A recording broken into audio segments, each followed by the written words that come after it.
Well, thank you. Good afternoon. I'm going to talk about extreme water use in high schools, and the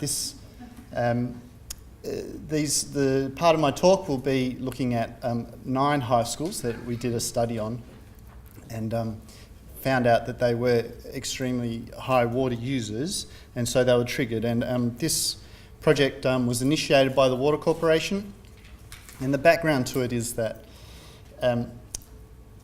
previous to 2016, schools weren't included in the WEMP program, which is the Water Efficiency Management Plan program managed by the Water Corporation.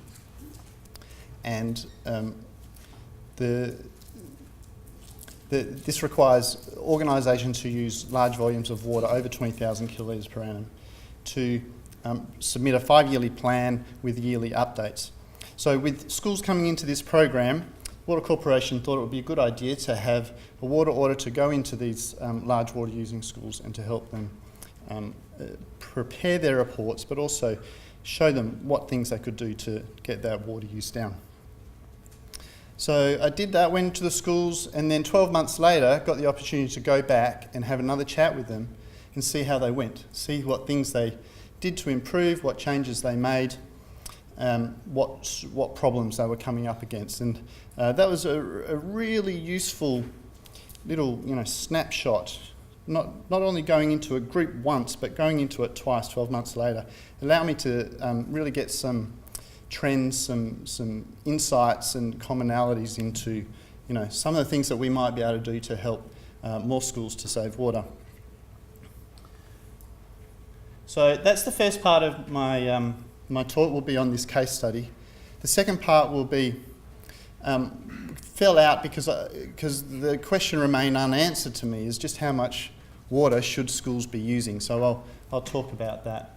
I'm also going to show you a few photographs. It's a bit dark on the screen as we go through over some of the things that I found, some just a little bit of interest. And this one here is of a rainwater tank, a water tank. It's not a rainwater tank, it's an irrigation tank. That was right up the back corner of a school, and we're looking at it from the boundary side. So this here is a large crack that was leaking water out onto the ground. The shame of this whole situation is that the school wasn't even using the water. The water was metered going in, but it was going to the neighbours for irrigation. So the school was paying for this water, and it wasn't even them using it. So that was interesting. All right, so the question is, how much water should a school use? Well, I didn't know. I did my literature research, I couldn't find out, but the data we got from the Water Corporation for these 9 large water using schools looked a bit like this. I'm sorry to you guys who can't see. So on the left we have kilolitres per annum. The top one there is about 65, and we're heading around towards 20, which is the limit for that WEMP program. On the right scale, I have the population, which is the dots. So the average population of about 1,500-ish. So I went with that. Some of the numbers that I found were around the 20 litres per person per day. I didn't find any really good data, but this 20 number kept popping up, so I thought, right, well, let's run with that. I didn't even know if it was per student or whether it was the entire school population or whether it was per school day or per year, a full 365 days. But I did some calculations, and average about 1,500 students, 20 litres per day over the year is about 11,000 kilolitres per annum. So I put that on the graph, and you can see that our schools there are way over that. So either there's a problem with the 20 number, or our schools are using more than they should. So just put that into perspective for you. One fixture, one tap running at about 4 litres per minute, which is less than you should be putting through a bathroom basin, running for a year, that's about 2,100 kilolitres per annum, which is about a fifth of this budget of 11,000. So just one tap. So it's not too hard to blow your water budget, especially if you've got multiple fixtures across a site that aren't well maintained. So several months before visiting these schools, we put data loggers on the main meters at the schools, and we came up, this is the same sort of system that Kate was talking about, the Outpost Central system, and we get data like this. And I took this data into the schools when I went and met with them for the first time, and they had access to this. They could log on and get their own school's data. You can zoom right in, high resolution, and they found this really helpful, particularly for stopping leaks. You can see, I hope you can see, we've got these clusters of 5 days. Sorry, the green bars are total daily use, and the blue line is is flow rate. You get clusters of 5 days, and then a 2-day weekend, a week, and then you get school holidays. And now this is October, and then back to school, and schools generally put on their irrigation system when they get back. And this school was doing a lot of scheme water irrigation. So we started to get these massive peaks. The really interesting thing about this graph, though, is none of that, but it's the fact that this line here never really gets to zero, which you would expect. Overnight, you would expect no flow through the meter. So this indicates a leak, and that was, the data logger was really helpful to find that. So where did the water go? Not there, but 30% of water use in my analysis of all these schools, trying to pull in all the numbers as best I could, 30% went to leaks. Where else does water get used? School bathrooms, something like that. 25% went in bathrooms. The tuck shop. Oh, that's not the tuck shop. We've missed one. Boarding schools is what that is. We're out of order.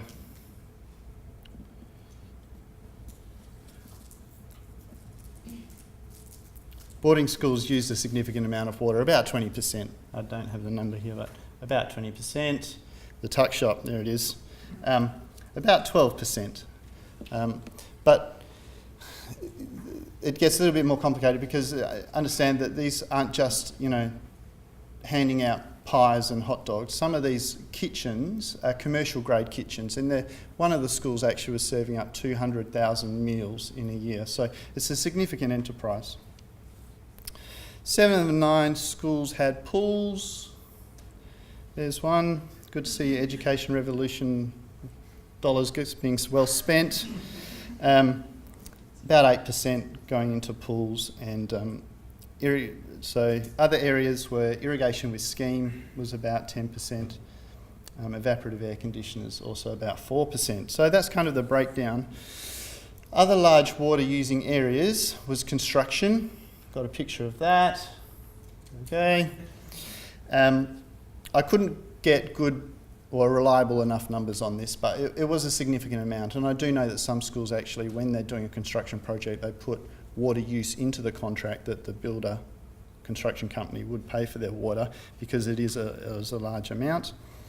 Another school had a bore failure, or other schools had bore failures, and one school in particular, they would fill their swimming pool with the bore water plus the irrigation, and during a construction project the bore got damaged, so they were then having to supplement to use scheme water for that. So bore failure is an issue.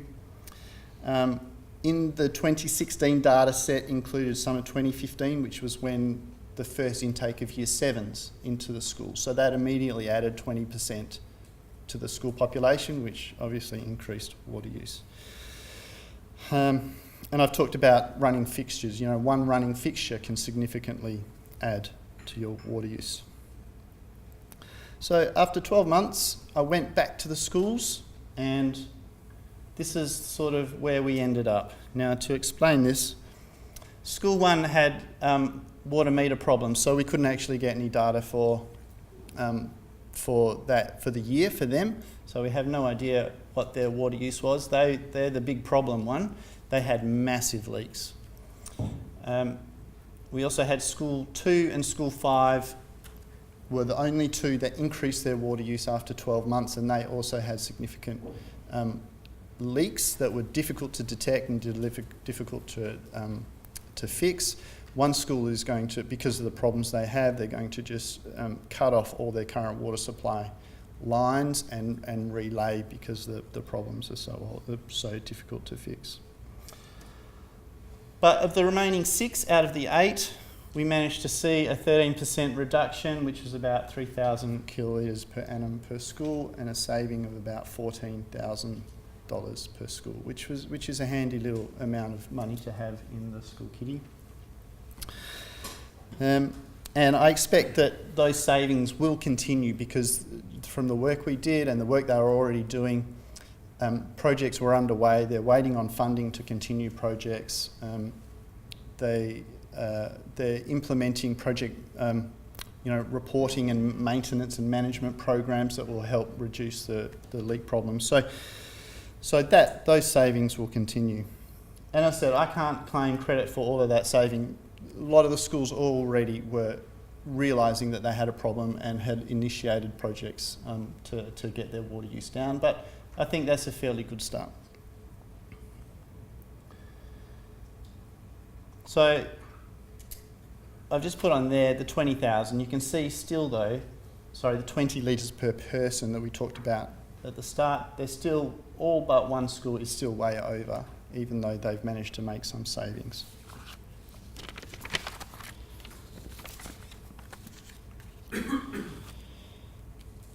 So having been to these 9 schools, not once but twice, you do get a bit of a feel for what is helpful and what's not helpful, what they are doing right and what they're not doing wrong. So I'm going to talk about something I've called insights.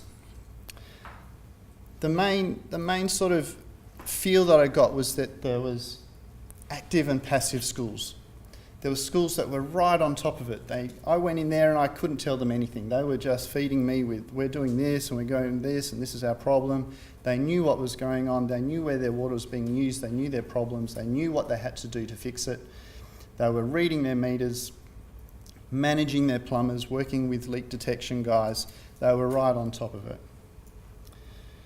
They also had plans to improve their system continuously, upgrade long-term, medium-term. So that was really interesting. We then go to the other end of the spectrum, and I probably had 1, maybe 2 schools at this end of the scale that were just passive. The bill would come in, it would get sent to accounts payable, and that was the last that anyone ever saw of it. And there was probably 2 schools. The rest of the schools, I had 1 who I would call active. They were right on top of it. The rest, they're in a spectrum, and they're in between. When I went into the schools the first time, we sat down and I spoke with whoever was most suitable to speak with me, whether it would be the principal or the grounds maintenance staff or someone from admin who pays the bills sometimes. And I would ask them, how is your fault reporting? And they would all go, it's really good. And then I would walk around the school with them and they would kind of be, a bit shy because it was obvious that their fault reporting wasn't as good as they expected it to be. But they all said they had good fault reporting systems in place. Well, I also found a little bit of resistance to lower flow rates, particularly in the high fee paying schools. They had a high standard expected, and they wanted to. They believed that high flow rates equated to a high standard. So there was some resistance there and a bit of pushback to reduce high flowing fixtures. Certainly age of the buildings was a factor. Age of the school plus age of the buildings, that really made a significant difference. Construction, as I said, I don't have good numbers, but the feel was that construction really did make a difference to water use.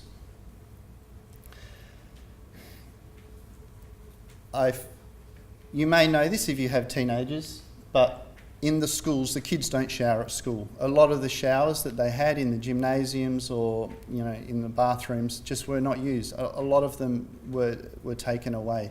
And I spoke with kids and I spoke with the gym teachers, and they said the kids just don't need to shower at school. So that was surprising to me and interesting. And the main drivers for change for these schools was economic and the reputation of the school. So those were the 2 important things that that would drive them to change. So this is my key takeaway. How to help schools save water: have someone in charge, have someone looking at water bills. If you can do that, a lot of the a lot of the following issues fall out. If no one's watching it, no one's watching it. It can't be managed. Once you've done that, do a fixture audit. Go in, count taps, get an understanding of what gear you have in there, and then report, restrict, repair, replace or remove. With those two in place, plus weekly water meter readings and entering that into a spreadsheet, those three things will make a substantial difference to the water use on not just schools but any site. And then once all those things are in place, all the remaining recommendations that I had in my report will generally fall out as they address problems relevant to each school. I'm not going to go through those because there's too many. So one good way to save water is to have the push buttons out of reach of half of your students, where poor year sevens, they won't be able to push the button. But this school went even a step further, and they actually didn't repair the buttons when they were damaged. So they went above and beyond making sure that no water was going to be used on these urinals. Which brings me to the desktop study. I still couldn't answer the question to these schools how much water they should be using. So I spoke to the Water Corporation. They gave me a whole bunch of data for schools across the metropolitan area. I whittled that down to 70, which was really just year 7 to year 12. Anything outside that range got rejected. So we had all this good data, and I've plotted it there. And if you can see that grey line under the red line, that's, sorry for my shaky hand, that's the 20. The median was actually around 17 litres per person per day, which is fairly close. And that equates to about 6.4 kilolitres per person per annum. What surprised me was all of these outliers, and so plotting the data a different way, we get this graph. And something that stands out very clearly on this graph is these guys up here, this top quartile. And so I wondered, well, what's causing that? So I thought maybe it's swimming pools. So 45% they were using, that top quartile. Maybe it's swimming pools. So I plotted swimming pools, and swimming pools were, the 20 swimming pools out of the 70 schools were fairly evenly distributed, so it wasn't that. All bar one of those top quartile schools had access to bore water, so it wasn't scheme water irrigation. And interestingly, 15 of the top 17 schools were independent public schools. I don't know what to do with that piece of information. Maybe some of you can take away and do something with it. But if we could work with these schools and get that water use down to the third quartile boundary of 11.1, we would save about 105 megalitres of water per year, which equates per school to about $28,000. So there's substantial savings there to be made for each school. We took that a step further and got that water use down to the median rate. We'd be saving about 170 megalitres of water per annum, or a saving of about $45,000 per school.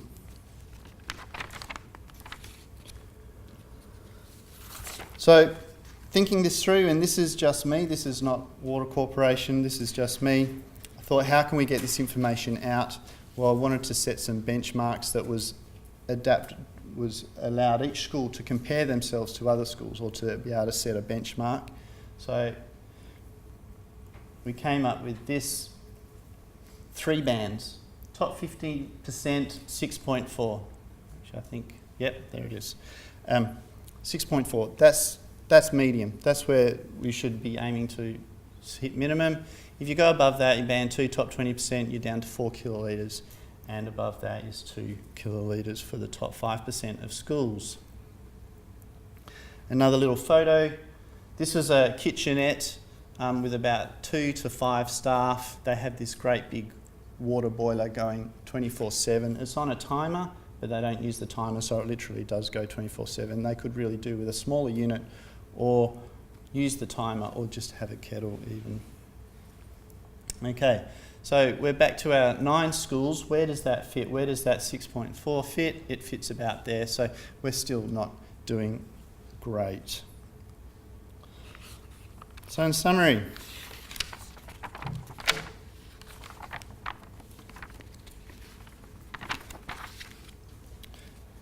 Schools are now part of the WEMP program, so that's a change for them. And hopefully no school should be in that WEMP program unless they've got a massive population of about 3,000 or so students, which will happen to one school in a few years' time, by the way. But really they shouldn't be in the WEMP program. Through this initiative, we managed to save about 13% of water over the 12 months. It would likely be higher because of that school one that we couldn't get any data from, and will continue to improve. Key takeaway is to have an accountable person for your site, no matter, and have that person do weekly meter readings, put that information into a spreadsheet and do a fixture audit. Sorry about that. Median water use of the schools was 6.4, and we hope to use that number over and over again, and that's for full-time equivalent staff and students, including teaching and non-teaching staff over a 365-day. Getting the metric right is important. Fourth quartile schools used about 45% of water, and we now have these benchmarking bands that we can use. So my final slide, hopefully it comes up clear enough. It's a bit dark. But it's a scene from Harry Potter, if you can't see it, I'm not sure, with a troll hanging Harry Potter upside down in a school bathroom. And what I would say to this is, if ever you come across a scene like this in a school bathroom, I strongly suggest you get out of there as fast as you can and contact a water auditor, because there really is no way those taps and those toilets up there are water efficient. Thank you for your time.